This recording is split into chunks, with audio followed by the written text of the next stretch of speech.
आज देश के 13 राज्यों और एक केंद्र शासित प्रदेश की 3 लोकसभा सीटें और 29 विधानसभा सीटों के लिए वोट डाले जा रहे हैं। इन सभी सीटों पर सुबह 7 बजे से ही वोटिंग जारी है।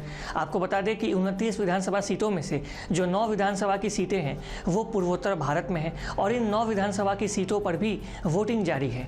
इन 9 विधानसभा की सीटों में से जो 5 सीटें हैं वो असम की है, 3 सीटें मेघालय की है और एक मिजोरम की सीट भी शामिल है। आपको बता दें कि उपचुनाव में वोटिंग को लेकर इन सीटों पर लोगों में ज़बरदस्त उत्साह देखा जा रहा है और लोग सुबह से ही पोलिंग बूथ में लाइन में खड़े होकर अपना वोट डाल रहे हैं। आपको बता दें कि पूर्वोत्तर की जिन 9 सीटों की हम यहाँ बात कर रहे हैं उनमें से असम की 5 सीटें हैं और इन 5 सीटों पर हर किसी की निगाहें टिकी हुई है, क्योंकि ऐसा माना जा रहा है कि इन 5 सीटों के जो नतीजे होने वाले हैं वो असम के मुख्यमंत्री हिमंत बिस्वा शर्मा के जो अभी तक का काम उनका है उस पर एक मिनी रेफरेंडम के तौर पर इसे देखा जा रहा है। और अगर इन 5 सीटों पर भारतीय जनता पार्टी जीत हासिल करती है तो ये माना जाएगा कि असम के मुख्यमंत्री के काम से जो जनता है वो उस समय खुश है। वहीं अगर इन 5 सीटों के जो नतीजे हैं वो विपरीत आते हैं तो ऐसा माना जाएगा कि लोग हिमंत बिस्वा शर्मा के काम से इस समय खुश नहीं हैं। तो इसीलिए इन 5 सीटों को एक मिनी रेफरेंडम के तौर पर पूरे असम में देखा जा रहा है और तमाम जो पोल एनालिस्ट हैं वो भी ऐसा दावा कर रहे हैं। उधर लोगों ने अपने वोट का अधिकार करना शुरू कर दिया है और लोग बड़ी संख्या में अपने अपने पोलिंग बूथ पर पहुंचकर अपना जो वोट अधिकार है उसका इस्तेमाल कर रहे हैं। और वहीं प्रशासन की बात करें तो प्रशासन ने भी इन उपचुनाव को लेकर जोरदार तैयारी की हुई है।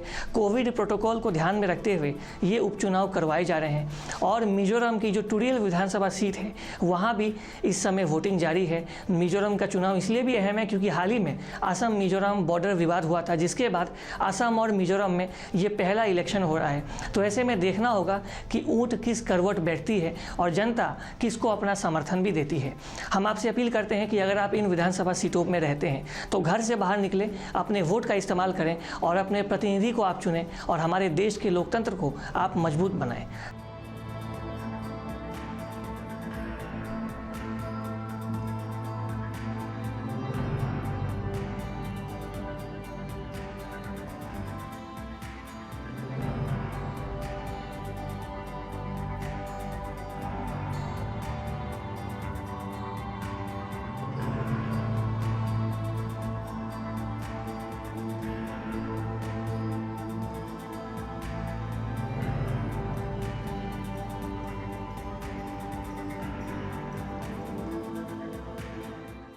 और अधिक खबरों के लिए आप लगातार देखते रहिए ईस्ट न्यूज़। हमारे फेसबुक, यूट्यूब, इंस्टाग्राम पेज को आप लाइक करें, शेयर करें और सब्सक्राइब करें।